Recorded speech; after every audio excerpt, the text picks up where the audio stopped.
Hey guys, it's Mitch. How's it going? We're going to look at some boobs today. Which, I mean, on its own is alright. But then sometimes the boobs look back and they look deep into your soul. And they spout ethereal, pseudo-poetic gibberish. And you have to ask yourselves, are these boobs worth it? We've all been there. I may be tipping my hand a little bit. We're taking a look at Dawn number 1 today. So just before I start yelling about the ethereal boobs, I have to remind you guys that the Blood Force number 1 Kickstarter is live right now. The link is in the description. This is my first attempt at a Kickstarter. This is the comic that I've been drawing for the last 3 years, if you've tuned in on any of the live streams.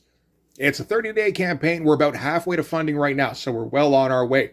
So before you hear about these boobs, go and take a look at the boobs I've got in Blood Force. Those are equally good boobs. Get your order in, get your physical copies, get your prints, get your original art, which is available, although a couple of pages have been snapped up. I'd love to hit the first stretch goal on the campaign so that we can get the issue colored. Alright, so that's it for the promo thing. Back to the boobs. I remember this coming out. This is a 1995 issue, although the Dawn character had been around since 1989 in Cry for Dawn, which I forgot was a thing, or I probably would have tried to get an issue of that. But imagine that, a fully painted character shows up, wandering around in literal lingerie, not just the usual figurative superhero lingerie that we're used to. And shockingly, everybody took notice.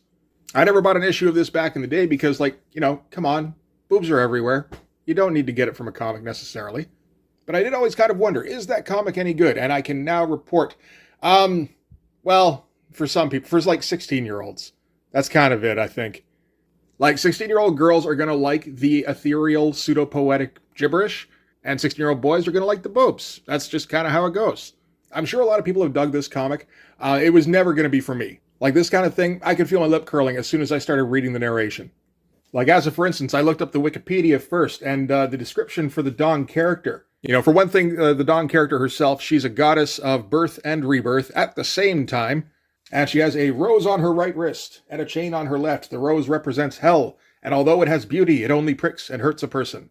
The chain represents heaven because a person can only go so far before they are stopped short by its restrictions. And I feel like my eyes might roll so hard that I detach a retina. Part of this is that, I'm a 47-year-old man now. So this just isn't going to be a thing that I would like. I don't think I would have liked this very much when I was 16. I would think I was around 16 when this came out. The hot redhead, sure, I'm down for that. Everything else, no, thank you, no. So let's get into it so I can at least explain a little bit. We can start with the cover. I don't know what exactly would need to be explained about the cover. This is the Dawn character. This is a hot redhead with boobs and hips. Very prominent hips. A little bit like how Mark Beecham might draw them, only a little thicker in the middle, but that's okay. And I mean, this is how we're going to see Dawn presented most of the time. She wears different kinds of lingerie, or she wears I don't know, I'm pretty sure Joel Michael Linsner just likes drawing her in different kinds of fashion as well, as long as he can draw her kind of sexy.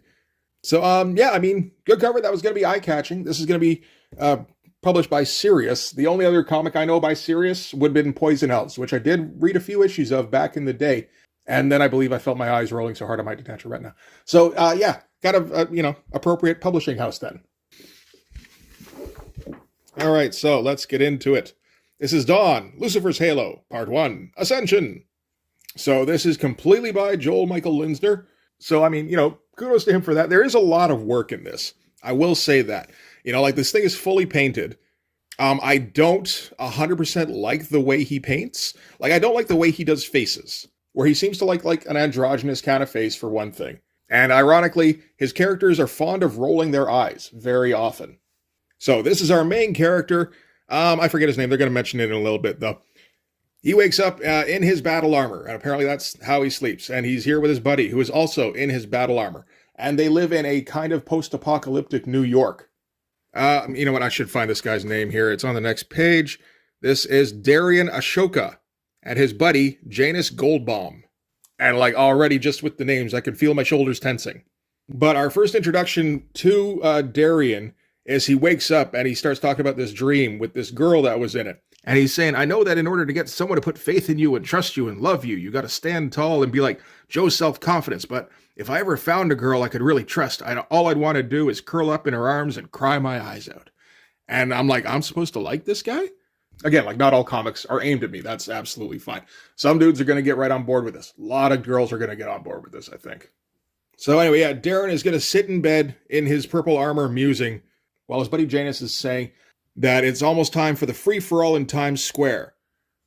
So this is the deal where apparently it's the Purge, that was it. Saturday nights, everyone gathers in town square, everyone slaughters each other, essentially, and then you pick through the remains for loot. And Darian's like, well, maybe I don't want to slaughter people. Maybe I want to go find a girl and curl up in her lap and cry. And eventually Janus gets frustrated with him, and he's like, look, do you want to get a day job? And Darian goes, well, no. And he's like, good, then you got to kind of follow me down and, like, go kill some dudes and pick up their wallets. And Darian rolls his eyes, and again, I'm not liking this dude anymore. And then we get down into Times Square, where people are all, like hacking away at each other. They're all like in barbarian type gear. This is a pretty great looking splash. I don't know if I like the color scheme too much, where everyone's kind of like lit up purple here. I think Joel Michael Linsner has a thing for purple. Or like, purples and pinks, that kind of thing. I don't know that I really dig it all that much. Then again, I don't know how much I would want to paint every single person in like a different look and try to differentiate them from each other and make it so they don't clash too much, try to highlight certain areas of the crowd. Like I can get totally just doing like a single color for everybody. That's fine. But yeah, I mean, like the background here looks pretty great. We got our superimposed dawn up here in the sky. That's a really nice splash page. I don't have a problem with Joel Michael Linsner's drawing ability, for sure. He's definitely got it. Or the amount of work he puts into the page. There's a lot. I don't like the results he gets. So Darian's down in the mob, and he's kind of half-heartedly swinging around because, again, he'd rather be crying.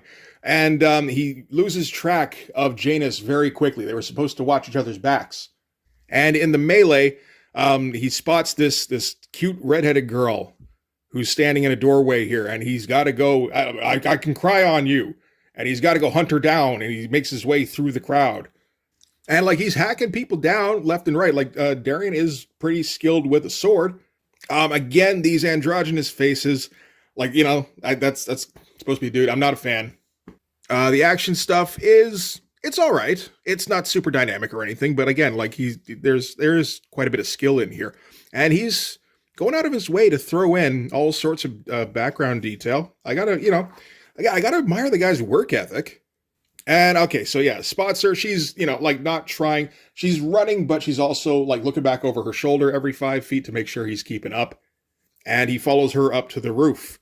And okay, now the etherealness can start. Because they immediately start snogging. I don't know what's going on up here. There's some kind of crazy sculpture going on, which might be metaphorical, or, like not quite metaphorical. And anyway, the hot redheaded girl knows who Darian is, and he's like, how did you know my name? So I'm going to read the dialogue. I'm going to read it stupid because I think it's stupid. So I don't know, like maybe like just turn on the captions and turn off the sound if you want to get this without the color commentary. But Dawn goes, you are Darian Ashoka, slayer of demons, murderer of angels. Listen, since long ago have I known you. Those lives I remember, and you do not. Together we have seen the light of heaven and the sorrow of falling from grace. This is a hot, like, mid-20s redhead woman saying this, just so you know, like, the words I'm saying here. The hollow echo of hell and the agony of being apart from your beloved. The truth beyond heaven and hell and spirit of man. His run... What the fuck? His run through the fire and his resurrection. Darian, my love! Before you die, you will rape... Wow. Oh yeah, I forgot about that line. Before you die, you will rape queens and make love to whores. By your hand, gods will live and gods will die. Come, let us adore you. Yeah, she just kind of looks like she's like writhing all over him while she's saying this shit. Like that, it seems like some kind of creepy shit to be saying to a dude, but Darian's into it. And yeah, we're going to cut directly back to his apartment where they wake up in bed. Because we have to immediately get to the point where Dawn is in her lingerie. All right, so the ethereal dialogue can now continue. Where Dawn gets up out of bed and she picks up his sword and she's like, so you use this to cut your path through life? And he says, so far. He's like, time for a new one, don't you think? Darian says, that's my father's sword. And she says, and being an American, a New Yorker, you'd be lost without the sins of your father. And Darian kind of squints and goes, that's not what the fuck I said at all. And Dawn has to continue. She's like, did your father believe in heaven? And he's, my father told me that you got to go to church to get to heaven. And she says, and you carry your father's sword. And it's just like, oh, for fuck's sake. Like, there's people who get shit out of this. Absolutely. This is just a me thing. But I can't stand this shit. I never could. And again, we're in like 95. So we're starting to get into the way people are into like angels and gods and demons and all that kind of shit. You know, like Sandman kind of contributed to that quite a bit. But anyway, Dawn is going to direct Darian to the cathedral that's out in the east, past Queens, which apparently is somewhere that Darian has never been to because you don't go very far in the post-apocalyptic world. But yeah, directs him there, tells him that he'll learn something of the nature of heaven. She looks hot. You know, that's something. Darian doesn't look too different. Really? Like, his hair is almost identical. I think maybe Joel Michael Linsner knows the one way to draw hair at this time. It's, you know, it looks good for hair, but... And Darian's saying how he doesn't know her name, and she says, "What's in a name?" And he goes, "Not much, I suppose. A rose by any other name." And she finishes saying, "Would still prick you with its thorns." And he rolls his eyes, as do we all, while she stands here with her butt cheeks hanging out. And does a little bit more pseudo-philosophizing, and ends by saying, "You can call me Dawn," as the dawn breaks. That's a nice little touch. And then she goes and invites him back to bed, and maybe if he's lucky, he can have a little emotional breakdown with her. So, okay, that's our first introduction to Dawn. And, like, I never want to read another word that Dawn says, but we're gonna, because, I mean, she's in this comic more, and I gotta finish the thing. Darian wakes up the next day, and Dawn is gone, and he's like, "Yeah, that shit happens." Goes out to his balcony and looks out. You know, I like the shot here, with the hair flying every which way. That ended up looking pretty good. All right, so then Darian goes down to Town Square, where his buddy, I don't remember his name anymore, I think it was something like Gymnast. He's all like, "Where you been? I lost track of you." Darian's like, "Where have I been? Where were you? You disappeared immediately." And Gymnast is like, "So you want to go pick through the loot? I mean, there's not really much left, but there's usually some leftovers." And Darian says, No, you can have it. I'm leaving. I'm going out beyond Queens." Guy says, "I didn't know there was anything past Queens." But, you know, Darian is in search of a cathedral. And so he must away. Because he's looking for stuff about heaven. And that makes Gymnast laugh his ass off. And he's like, "Okay, I'm going to see you back here next Saturday night, because you're what does he say? You're an ugly American death sucker just like me." I was like, okay, I guess that's a line. So he continues walking through the city, and he runs into Adele. This is a weird thing. Like, this thing is described as post-apocalyptic, but everybody has, like, Darian has very fancy armor. And, you know, like, this Adele chick is in all these flowing robes and shit. So I don't know exactly what kind of apocalypse it was. But, like, apparently tailors and laundry still exist. And, okay, so Darian and Adele used to be a thing. And Darian tells her about how he's leaving New York. And Adele's like, "But what about us?" And Darian rolls his eyes. And she intuits that this may have something to do with the fact that she slept with another dude. And that he hasn't forgiven her yet. And he's like, No, that's fine. I forgive you. I'm just going, bye. And Adele says, "I know you well enough that New York is your home and that you'll be back." So yeah, nobody really expects Darian to take off for too long. So then we get Darian out in the wilderness. This is the tower he's been searching for. That's pretty goddamn good. You know, it's very dark towerish. When they mention a cathedral, you figure like St. Patrick's Cathedral, you know, which is a very nice cathedral. It's not quite like this. And there's a little thing before he gets there where he's camping out, runs into a dude who asks him if he's trying to find heaven. Darian says yes. And he says, "This close to New York, all you're going to find is hell." So I was like, okay. You know, everything looks very nice. Like, I don't like the way he does these faces. I don't like the way people talk. I'm not particularly interested in this story. But, you know, there were boobs, so I must soldier on. So he gets to the cathedral, and there's this gigantic line that's like a mile long to try and get in. And outside is this dude who's waiting, who may be blind or may be rolling his eyes. It's a little hard to tell. Everybody just rolls their eyes all the time. I would too if I had to live in this world. He asked the dude if there's another way in, like if there's like a back door or something. Guy sitting out front here says, "No, this is the only way in. If you want to get to heaven, you got to wait in line." And I don't think that line really moves. So Darian decides he's going to try and find another way in the cathedral. And he gives the dude outside here his cloak and his hat, because that's not going to help him, as he tries to climb up the outside of the cathedral. It's like, okay, yeah, that's some kind of solution for sure. And he gets pretty goddamn high up. And he still hasn't found any kind of way in, so he's just going to relax for a minute and just have a bit of a chat with a gargoyle. You know, the stuff with the cathedral looks pretty excellent. There's all sorts of great detail in here that's holding to the perspective very well. And while he's sitting here, he's kind of musing about Adele and how she cheated on him, and Jim Bro, and how he doesn't think that he's going to find heaven essentially. I mean, he might if he loses his balance. And we got to reflect back on Dawn saying a rose by any other name would still prick you with its thorns so that we can roll our eyes one more time. So he gets way the fuck up there. He managed to find some kind of ladder type structure and kind of work his way up there. He still hasn't been able to find a way in. Shockingly, they didn't put the doors on the outside here. He's thinking maybe people do maintenance. And he kind of sits and goes, I don't even know what the fuck I'm doing here. You know, this doesn't really have anything to do with why I left Queens. So he has a little imaginary conversation with Dawn. Might be a real one, you know, she's like a goddess thing. So she might just like, you know, drop by, and it's getting, again, a little bit metaphorical here. And she's like talking to him in his sleep. But then he gets yelled at to wake up because some guards apparently noticed that he was like hanging out on the parapets here. And they're like, what are you doing here? He says, I want to go to heaven. And they say, you can't go to heaven outside the church. Apparently there's some religious commentary in this comic too. And they tell him to throw his sword over the side, but he's not going to do that because this is his father's sword.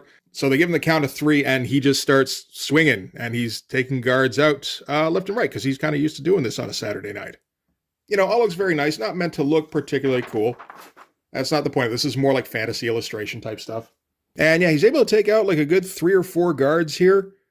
Yeah, I think it's like 4 before they're able to get around on either side of him. And so they got him surrounded. So he doesn't really have anywhere to go. So he's at a church. He's got to do the fucking Christ pose and fall backwards, because what else do you do when you're on top of a church and, you know, you got to find a quick way down? You know, cool way to show him falling. You always want a big vertical panel for that kind of thing. And it does feel like he got nowhere near the top when he was climbing. And he managed to land in the river that was outside. They did mention the river when he was talking to the dude who was sitting outside the cathedral. So that's not coming out of nowhere, at least. It comes to on a shore here. I don't know if you survived through this, but again, we're getting metaphorical, so it doesn't matter. And it turns out that his father's sword got broken in the fall, and he's super sad about it. And then finds the dude who was sitting outside the cathedral, who looks like he maybe tried to swim across and didn't make it. When Darian went up the side of the cathedral, the old guy outside said, I'll see you on the shore, the other shore, whatever the fuck he said. And Darian now is like, this is the other shore, and I can still see New York. So I wish you luck, old man. I hope you found your heaven. And I guess that's it for issue 1. I'm sure something happened in there. I don't know. There's a cover for issue 2 there with Dawn in a big old dress. So yeah, that's Dawn number 1. I got no patience for that shit. You know, I didn't see a single good punch pose or any speed lines, not even one bullet casing. Like, how can you enjoy this comic? I don't know. You know, apparently a lot of people did. You know, so obviously this is me. I just don't get this comic, and I'm never gonna, and I'm fine with that. I read it now. It can go in my long box, and I will never take it out again. Boobs are free these days. I don't need your ethereal boobs. I often end these by saying, hey, maybe I'll check out another one of these someday. That ain't fucking happening. So thanks very much for watching, guys. If you like this video, please hit like. Helps with all the algorithm stuff. If you want to see more, hit subscribe. And if you really want to help out, in the description, there's a link to my Patreon. If you go subscribe there, that'll give you access to everything I do. So all sorts of videos, everything to do with the Blood Force comic, including everything to do with the Blood Force Kickstarter. You can also follow me on Instagram and DM me there for commissions. So yeah, that's it. Thanks again for watching, guys. I'll see you in the next one. Bye-bye.